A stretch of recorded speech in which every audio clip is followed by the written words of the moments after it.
Alors la règle du jeu, c'est de ne pas se faire encorner. Et là je rigole même pas. En fait c'est le champ du voisin ici, enfin c'est pas vraiment le sien, il l'utilise, mais il n'est pas propriétaire, il a juste mis la clôture électrifiée pour pas que les vaches se cassent. Bon, elle me regarde déjà là de loin.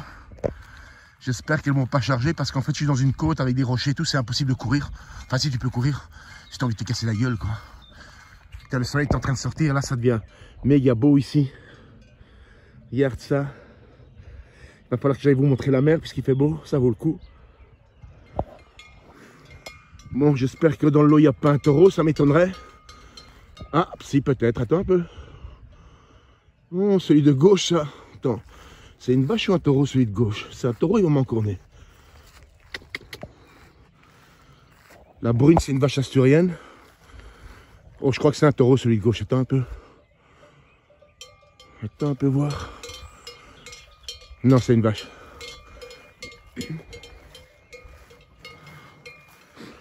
Bon, vous m'en connaissez pas les filles là. Celle de droite elle est jeune.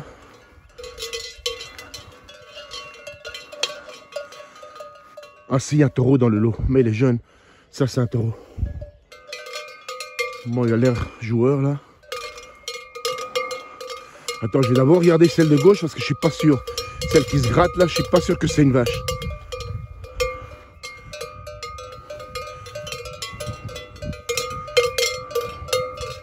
J'attends un peu, ils ont pas l'air agressifs là. Bon, je vais passer sur le côté. Elles sont jeunes. Ça c'est un taureau. Ça c'est un taureau.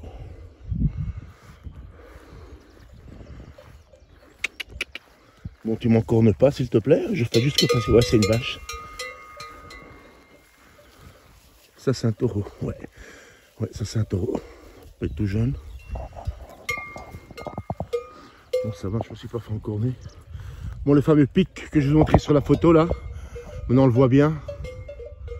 Putain, qu'est-ce qu'il fait beau tout à coup. Là, le village de ma mère en face. Bon, je vais un peu plus loin. Hein. Vous avez vu le décor ici les gars? Oh, comment ça sent bon ici les mecs. Comment ça sent bon.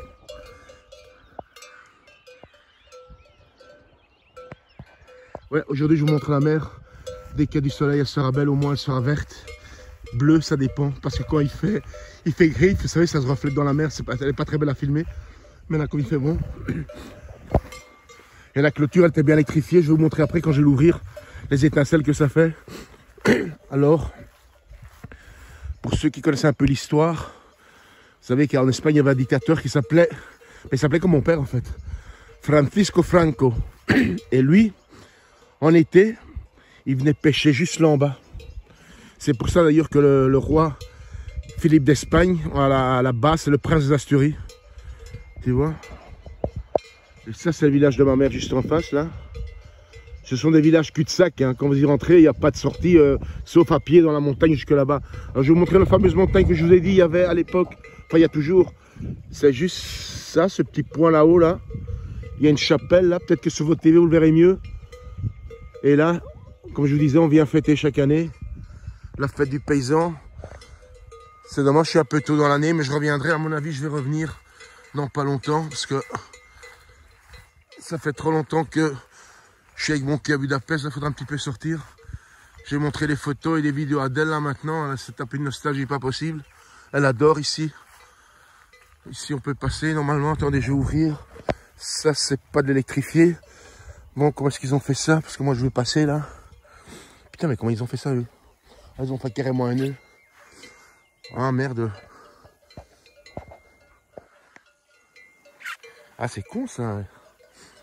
Attends, je vais voir si je peux pas. Où est-ce qu'il a commencé son nœud pour tirer dessus pour l'ouvrir? Il est ici. Voilà, il est ici. Voilà. Bon, attends, hein, les gars.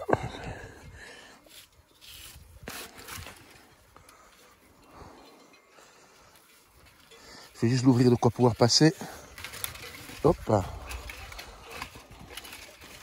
Voilà. Évidemment, je referme derrière moi. Hop. attendez les gars, parce que là c'est un petit peu compliqué quand même.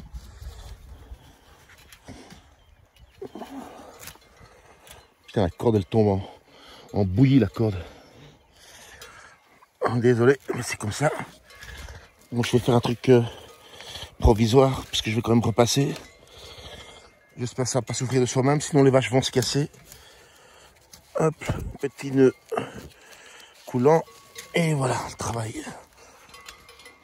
Bon, ça tiendra le temps que ça tiendra.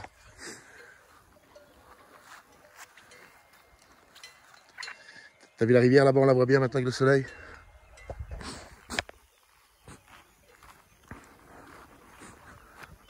Putain, qu'est-ce que ça fait longtemps que je t'ai plus venu ici. Enfin, ça fait 5-6 ans, quoi.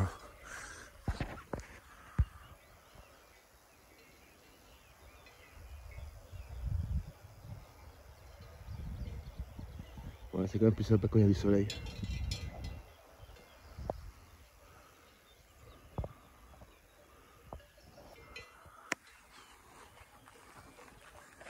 Ici on était, toute l'après-midi vous entendez les grillons. Hein, voilà, ah ben c'est là-bas qui pêchait. Et c'est là-bas que je me plongeais dans l'eau en fait. Et je vais y aller d'ailleurs, je vais vous emmener là-bas. Alors voilà, j'ouvre. Alors là vous voyez les rochers là. Là je plongeais dans l'eau, là il y a un puits là, en fait. Parce que là dans l'eau il y a une grotte. Et ils appelaient ça le puits de Monejo. Et ils disaient qu'il y avait une dépression qui s'inspirait les gens. Pourtant on le voit bien, l'eau est très verte là-bas. Donc il y a de la profondeur. Mais moi j'ai toujours plongé là quand j'étais petit. J'ai jamais été aspiré, peut-être parce que j'avais pas une grande masse, mais je plongeais là-bas. Je vais y aller, j'avais déjà pensé ça à Budapest de vous montrer cet endroit, parce que là-bas on peut y nager.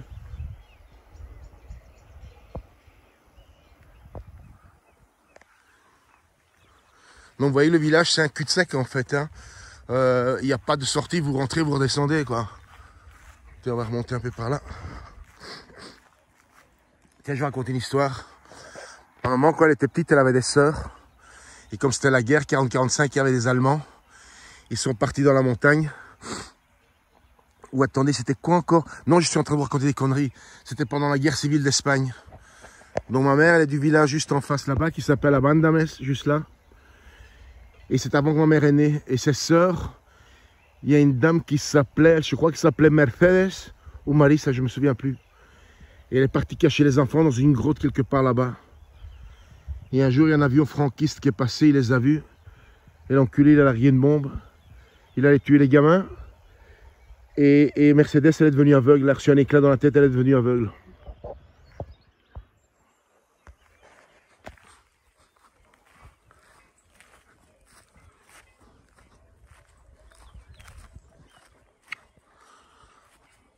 Bon, là, je commence à un petit peu monter.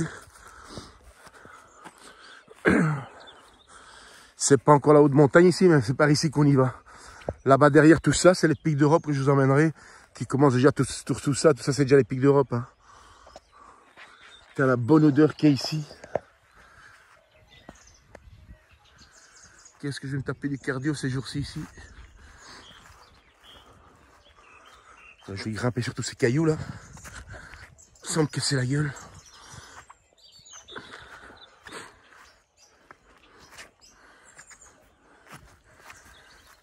Qu'est-ce que c'est sympa ici. Hop, hop. Alors là-haut là, il y a des eucalyptus là. Il y a aussi une parcelle qui nous appartient. Une grosse parcelle. On ne sait pas trop quoi en faire là.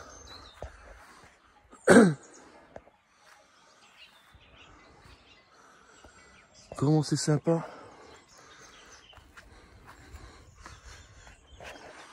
Ah, on le voit bien d'ici maintenant. Pico Borres. Ouais, il est là.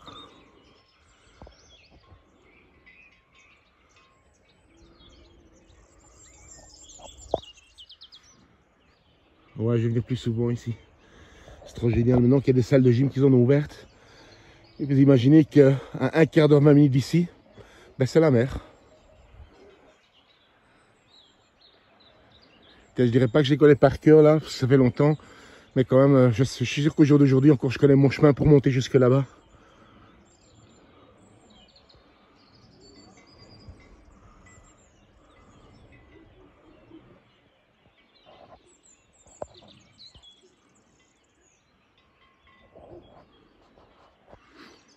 J'aime bien. Bon, c'est vite à l'improviser comme ça, puisque je viens d'arriver aujourd'hui pendant la nuit. Hein. Je suis arrivé à 1h30 au village. Ça a été très long de Madrid. Pourtant, c'est pas non plus énormément de kilomètres, hein, puisque j'ai fait Budapest-Bruxelles des milliers de fois pour mon contrôle technique quand j'avais encore l'immatriculation belge sur ma voiture. Mais je veux dire, ça a été très long là. J'ai monté vers le nord. À un moment donné, l'autoroute, elles sont belles les autoroutes espagnoles. Ça, on peut pas leur enlever. À un moment donné, il m'a sorti sur une nationale, la nationale 601. Et finalement, c'est une très bonne nationale. Il n'y avait personne, mais c'était un asphalte. C'était vraiment du marbre. Tu pouvais rouler vite. Et à la fin, j'en ai plein le cul, quoi. Donc, j'ai mis le régulateur de vitesse à 180. Je suis toujours à 170, 180. Mais le problème, c'est que les autoroutes ici, elles sont pas droites, quoi. Ça tourne dans tous les sens, tout le temps. Tu te prends un énorme virage à gauche et tu arrives en fin du virage et voilà que ça repart à droite, tu vois. C'était tout le temps comme ça. Donc, c'était pas trop facile, quoi, tu vois. Mais bon, je suis arrivé à 1h30 du matin ici. Je voulais filmer, mais il faisait trop noir, on voyait rien. Moi, je voulais vous filmer les 12 derniers kilomètres, hein, quand je sors de National à un petit village qui s'appelle Unquera, c'est la frontière avec la Cantabrie et l'Asturie. Et je voulais vous filmer cette partie-là, parce que ce sont des routes comme celle qui est là-bas en face, hein, où vous passez entre toutes ces montagnes. C'est vraiment sympa à filmer. Mais il faisait tellement noir qu'on voyait que dalle, quoi. Donc tout ce que j'ai fait, c'est bouffer, j'étais me coucher. J'ai dormi, et comme toujours, je sais pas pourquoi, mais moi à la campagne, je dors grave de chez grave. Et je récupère grave de chez grave. Tu vois, il n'y a pas de bruit ici, il n'y a rien. Donc tu dors bien. Attends, ce que je... Il y a un épervier là. Ah ouais, putain. C'est grave, c'est quand t'as plus l'habitude, tu vois des trucs, on voit que t'es un citadin, quoi. Pourtant, je connais. Bon, voilà. Je vais commencer demain un petit peu à réfléchir comment je vais faire les vidéos, ce que je vais filmer, la manière de faire le montage et tout, pour que ce soit un peu plus propre. Là, c'est vite à l'improviser parce que je viens d'arriver. Mais voilà, vous voyez où je suis là. Et j'ai pas de date de retour pour le moment. Donc, je vais d'abord terminer lundi et mardi. Mon père m'a dit que je dois aller chez le notaire, après chez l'avocat.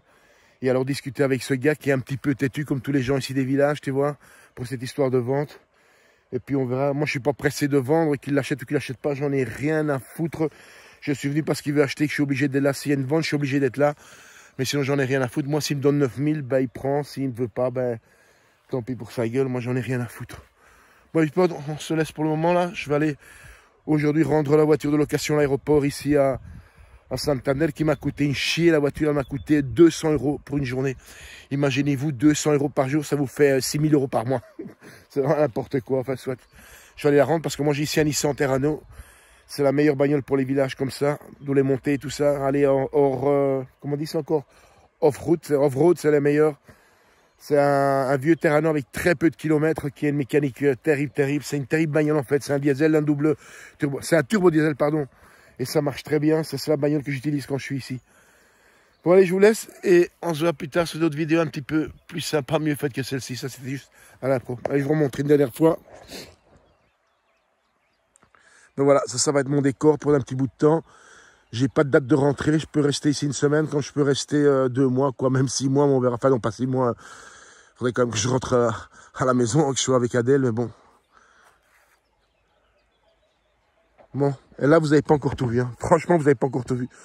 Quand je vais vous amener voir les pics d'Europe, le site de Covadonga, là où parce qu'il faut savoir qu'ici, pour ceux qui aiment bien l'histoire, c'est ici, dans cette région, que la Reconquista a commencé. Hein. Ici, c'est une région qui n'a pas été très dominée par les Maures à l'époque, puisqu'il y avait un chevalier wisigoth ici qui s'appelait, que tout le monde connaît, hein, Pelagus, Dom Pelayo, qui a commencé à virer les Maures hors d'Espagne, tu vois. Et il y a un sanctuaire à Covadonga, c'est-à-dire, attends que je réfléchisse, de l'autre côté de la rivière, la route qui est là en bas, 54 km dans ce sens-là. Et on arrive à Covadonga, il faut absolument que j'aille vous le montrer, c'est magnifique là-bas. Et alors, quand on sera là-bas, je vais vous emmener voir là, ça sera déjà la haute montagne. Mais on peut y aller en voiture, enfin en partie, après c'est à pied. Mais je vous montrerai des lacs de montagne.